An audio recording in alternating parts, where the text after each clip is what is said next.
All right, welcome in, everyone. We've got quite the deep dive for you today. We're going back in time to March 2nd, 2025, with a recording of a radio show called Past Week, Next Week. And what's so interesting about this source is it's not just, a dry historical document. It's a live recording, right? Yeah. So we get to hear how people were processing the news, pop culture, really everything that was going on around them in real time. Exactly. It's like a window into the past. Yeah, it's a time capsule. So right off the bat, the hosts, Chris and Paul, they jump into the war in Ukraine. Mm-hmm. And wow, you can just feel the weight of it on them. Yeah, this is clearly not just a news story for them. It's deeply personal. Mm-hmm. And they don't hold back in their criticism of the U.S. president's handling of the situation. Yeah. Chris even compares it to, get this, World War II and the Holocaust. Whoa, that's a powerful statement. He's basically saying that the U.S. is failing to live up to its ideals, right? Right, as a defender of democracy and freedom. Exactly. There's this sense of disillusionment with the current leadership. And they're not just critical of the president's actions. They even suggest he's siding with Russia and North Korea. Wow.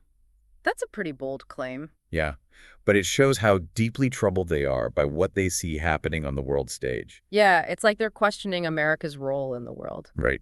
And they're also incredibly frustrated with the spread of misinformation and propaganda, especially on social media. Oh, yeah. They see that as a huge problem, a real threat to democracy. Mm-hmm.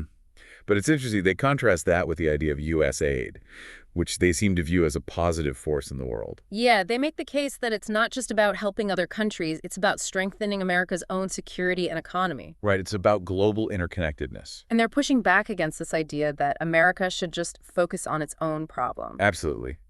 Okay, so from global anxieties, they jump into their weekly news quiz, and it is a whirlwind of headlines. Oh, yeah, buckle up. A Delta airplane flipping over.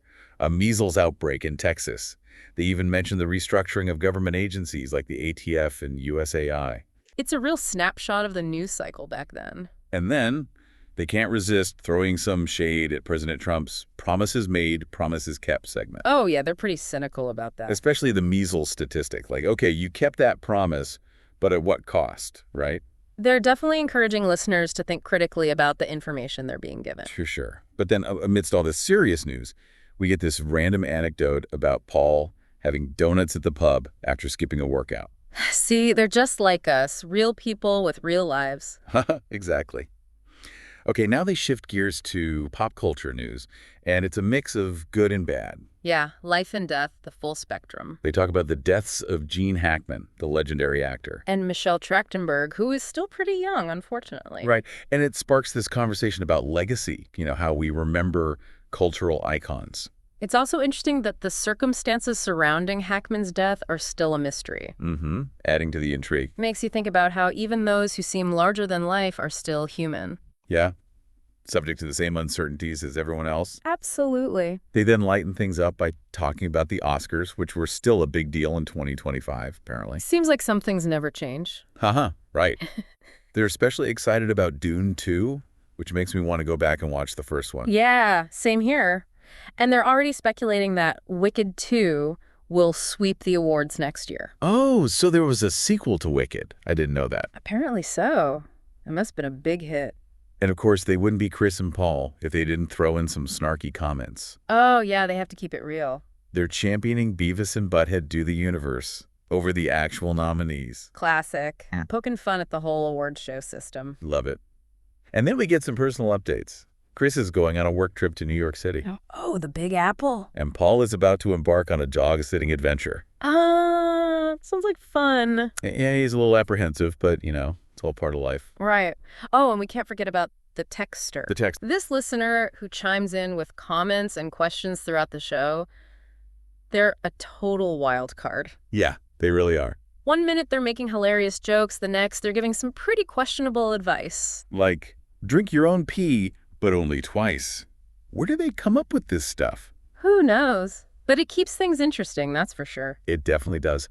But sometimes the texter actually says something insightful. Yeah, like when they corrected the hosts about the location of the Nobel Prize. Yeah, that was a good one. Yeah. They also asked about Paul's reading habits, which led to him mentioning he's rereading Man's Search for Meaning by Viktor Frankl. Oh, wow. That's a pretty heavy book to bring up on a lighthearted radio show. I know, right? It's this unexpected moment of depth. Makes you think about what was going on in Paul's life at that time, what prompted him to revisit that book. Exactly. And it's a reminder that even in a world filled with distractions, people are still grappling with big questions about life and purpose. So that's just the first part of our deep dive into past week, next week.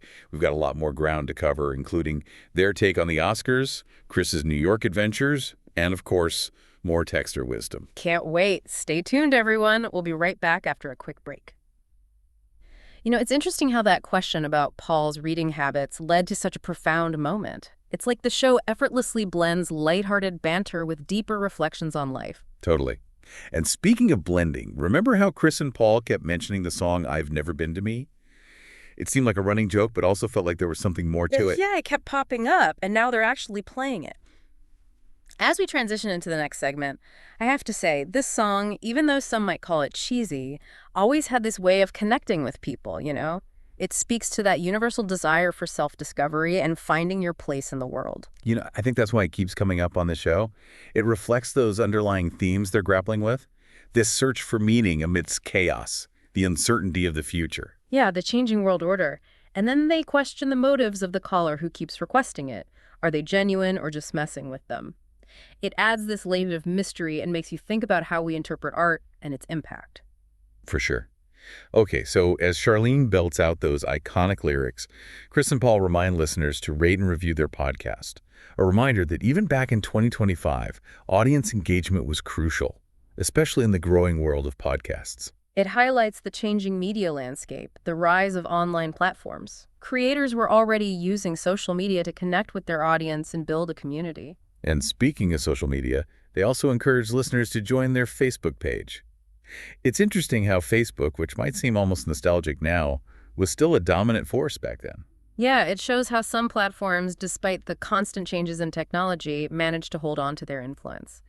It makes you wonder what future generations will think about the social media we use today. Oh, absolutely. So as this episode keeps going, we're left with this mix of information, emotions, and these little moments that make you feel like you were right there in the studio with them. It's like we hopped in a time machine and experienced a day in the life of these two guys and their listeners. Exactly.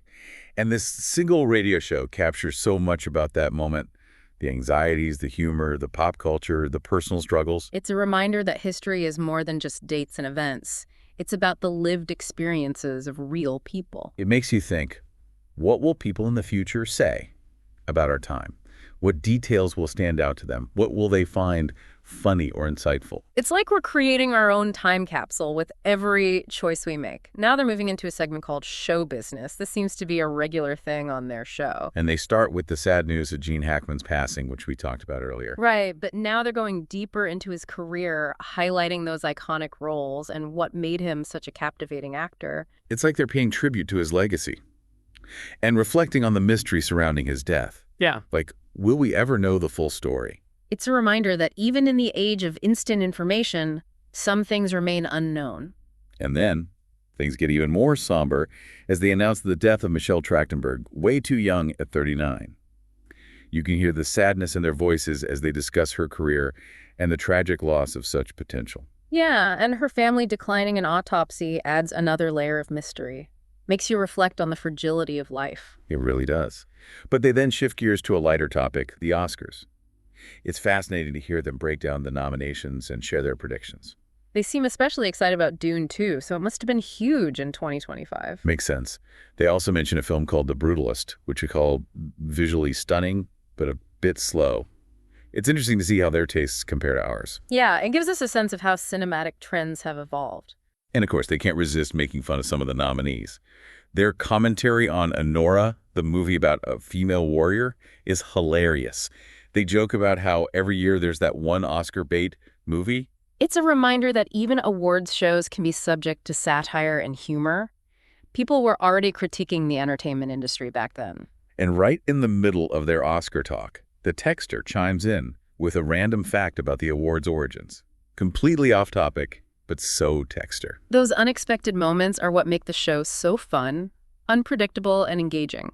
Okay, so after the Oscars, Chris and Paul turn to their personal lives again. Chris is pumped about his upcoming trip to New York City, He talks about the meetings he'll attend, but also his plans to explore the city, maybe catch a show. It's interesting how people were balancing work and leisure back then. Seems like business trips still involved some personal time. Yeah. Meanwhile, Paul is getting ready for a weekend of dog sitting for his daughter. He's a little apprehensive about the responsibility, but also kind of excited about spending time with the dog. Yeah, I get it. It highlights those evolving family dynamics. And the texter jumps in again with their unique take on New York, claiming it's named after a town in England, and sharing their love for speed chess on the city streets. Only the texter. Their comments might be nonsensical sometimes, but they always add that layer of unpredictability and entertainment. And as we move out of the show business segment, Chris shares his excitement about a ski trip to Colorado with his wife, Jane. But Paul seems hesitant, hinting at potential dangers associated with skiing. It's subtle, but it makes you wonder if something might happen during the trip. It's like a little cliffhanger. It also shows how they approach life, their personalities. Okay, so from personal anecdotes and travel plans, we move into Chris and Paul's signature segment, Headlines and Predictions. This is where they take real news stories and add their own humorous spin. Like a satirical take on current events. Exactly. And the headlines they choose cover a wide range of topics. The Trump administration's environmental policies, potential violence on social media, the latest in the search for lost Bitcoin and a landfill, like what was on people's minds in 2025. It's fascinating to see how some of these themes are still relevant today. Yeah, it shows how certain issues like environmental concerns, technological advancements, and economic anxieties haven't gone away. And their punchlines, though often absurd, reveal their underlying political leanings and critique those in power. Using humor as social commentary. Right. And they even poke fun at their own show, referencing a previous commercial review highlighting the impact of this segment. It's self-aware, acknowledging the show's role in shaping public discourse. Okay, so after headlines and predictions, Chris and Paul wrap up with some closing banter.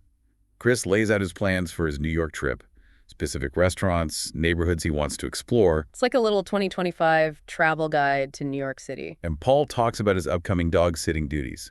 He jokes about picking up dog poop and keeping the dog entertained. It's relatable for any pet owner. And of course, the texter makes one last appearance, offering some questionable trivia about New York and expressing their love for speed chess on the city streets. Classic texter. A fitting end to their contribution, a dose of randomness and humor. And as they sign off, Chris teases the song he originally wanted to open the show with, Charlene's I've Never Been to Me. A full circle moment, bringing us back to that song that's been woven throughout the episode. And it leaves us with this sense of mystery. Why that song? What does it mean to him? It's like a challenge to the listeners to interpret the song and its significance, a clever way to keep people thinking about the episode. And as the music fades, it feels like we've traveled back in time, experienced a slice of life in 2025. A journey filled with laughter, insights, and those little moments that make history come alive. Global anxieties, political debates, pop culture trends, the personal lives of these two radio hosts and their listeners. History is more than just facts and figures. It's about those human stories that unfold within a specific moment.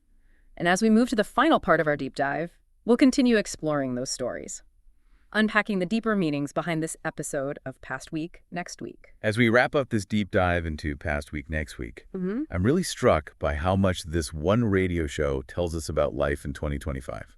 It's like we got this, behind-the-scenes look at that specific moment. Totally. And it makes you think about how they dealt with such a complex world. I mean, war, political divisions, this rapidly changing media landscape. They even talk about life and death. It's like, how do they even find time for joy and connection and all of that? Right. But it seems like they're always searching for meaning, for purpose, like what Viktor Frankl wrote about, remember? Yeah, man's search for meaning. Paul was rereading that, right? It almost feels like he's drawing parallels between Frankl's experiences in the Holocaust and the challenges they were going through in 2025. That's a really interesting connection. Frankl argued that even in the worst times, people need to find meaning. And in a way, that's what Chris and Paul are doing. They're using humor, pop culture, personal stories to make sense of it all, to connect with their listeners. And it's not just them, the texter with their quirky comments, offbeat observations.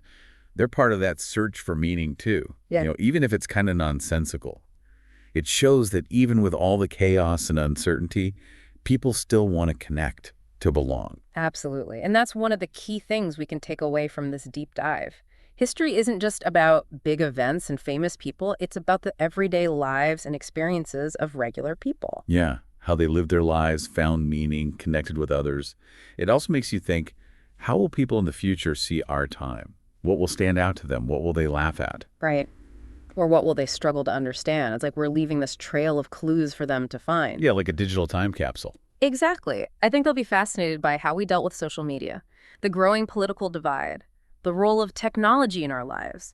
They'll probably wonder how we coped with climate change, economic uncertainty, the constant flood of information. Yeah, and they might be surprised by what we enjoyed too. The music, the movies, the jokes we shared. It's a good reminder that even when things are tough, people still find ways to be creative, to connect, to find those moments of joy. Exactly. And that's what makes this deep dive so interesting. It's not just a history lesson.